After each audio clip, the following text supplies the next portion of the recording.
Yandi ini nggak terima.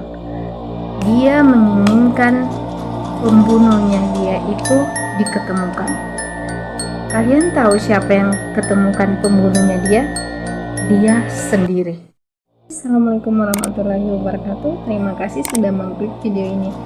Baik, saya akan menceritakan sebuah kisah. Ini kisah seorang pemuda yang hilang selama 4 hari dan diketemukan kondisinya sangat-sangat mengenaskan.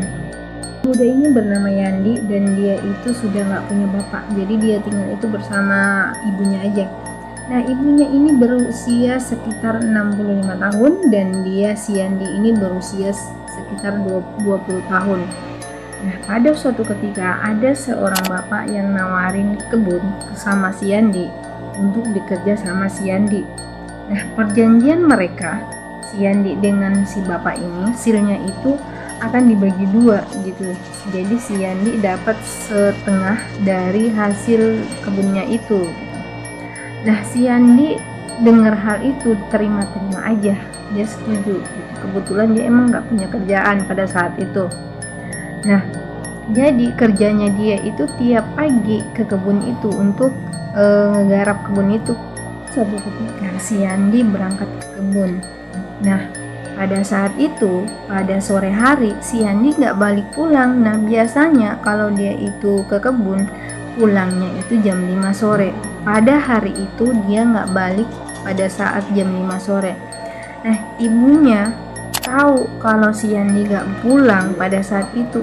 Sebenarnya dia udah merasa khawatir karena si Yandi nggak pulang jam 5 gitu.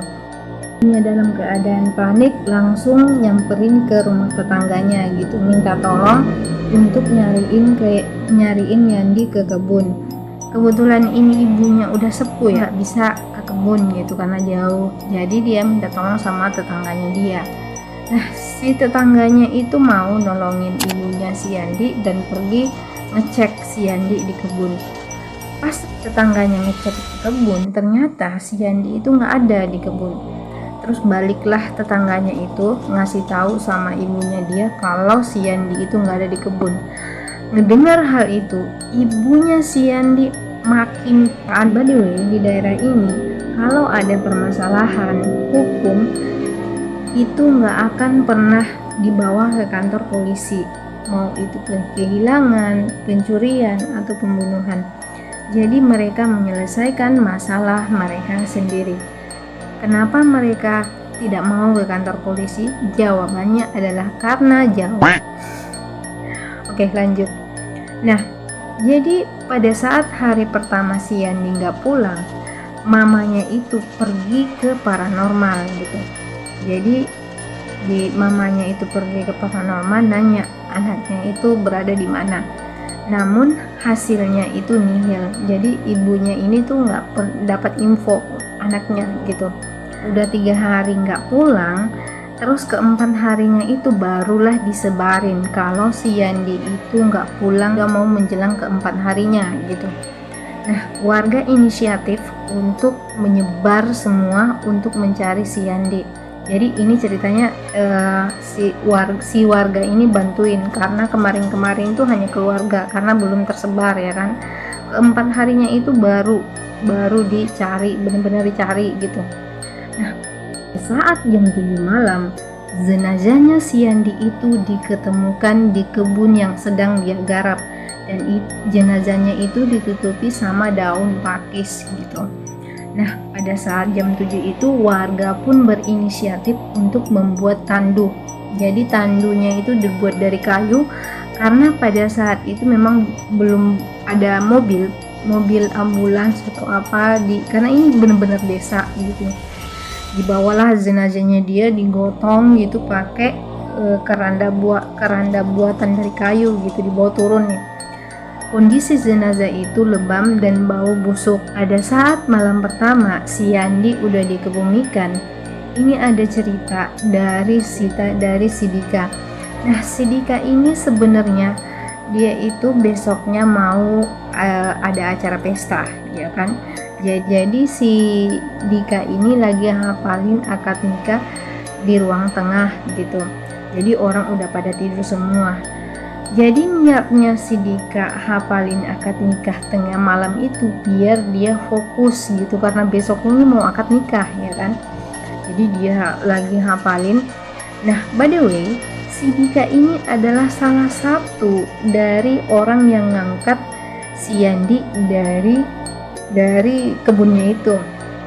Jadi si Dika ini adalah salah satu orang gitu. Jadi baunya si Yandi ini kan nempel ya sama orang yang ngangkat dia. Nah, pada saat itu memang si Dika udah nyium bau yang sangat-sangat menyengat, namun dia itu mengabaikan hal itu karena dia pikir bahwa baunya si Yandi itu yang nempel ya kan, karena dia habis ngangkat si Yandi dari kebun ya kan. Nah, pada saat itu lagi hafalin akad nikah, tiba-tiba kata ekornya itu tiba-tiba ngelihat ada orang yang di samping gitu. Nah, di dalam hatinya si Dika, ini siapa? Kok dia bisa masuk? Pintu kan udah dikunci gitu kan. Nah, pas dia takut. Pas dia ngelengos dikit, ternyata itu adalah si Yandi. Dan dia senyum melihat takut ya, merinding. Dan dia senyum melihat si Dika sedang baca hafalin akad nikah itu gitu. Jadi dia senyum gitu, nggak tahu ya, mungkin dia merasa ngucapin terima kasih atau gimana, tapi reaksinya si Dika itu langsung lari ke kamar mamanya dia, loncat ke tempat tidur. Mamanya dia langsung teriak sama si Dika, ada apa ngomong gitu ya kan, apa dengan kamu gitu. Si Dika ngomong, itu ada si Yandi di luar. Oh my god. Terus malam itu si Dika tidur di kamar mamanya dia, nggak berani tidur balik ke kamarnya dia karena dia bener-bener ngeliat si Yandi itu senyum dekat dia gitu, nggak jauh. Jadi pembunuhnya si Yandi ini kan mereka keluarga kan belum tahu gitu. Terus dan keluarga juga nggak mau lapor sama polisi. Alasan pertama karena jauh, yang kedua karena nggak mampu gitu. Nah, ternyata si Yandi ini nggak terima. Dia menginginkan pembunuhnya dia itu diketemukan. Kalian tahu siapa yang ketemukan pembunuhnya dia? Dia sendiri yang menemukan pembunuhnya, yang mencari bukti.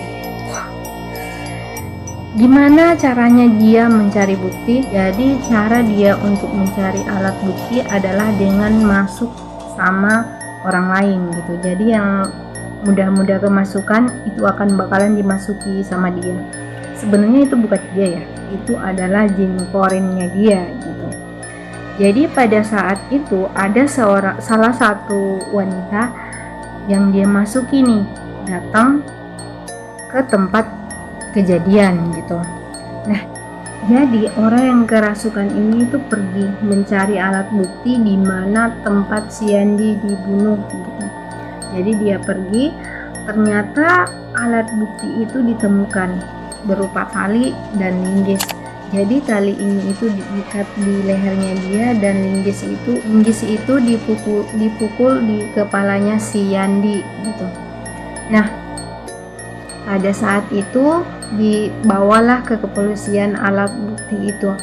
Namun kepolisian masih butuh bukti yang lain dan masih memproses hal itu. Namun si Yandi nggak merasa puas dengan hal itu karena orang yang membunuh dia itu belum dipenjara gitu. Nah, qadarullohnya orang yang ditunjuk sama si Yandi membunuh dia itu lagi keluar kota. Jadi pas balik dia ternyata kecelakaan dan meninggal di tempat. Oke, sekian dulu cerita malam ini karena durasinya agak panjang. Assalamualaikum warahmatullahi wabarakatuh. Dadah.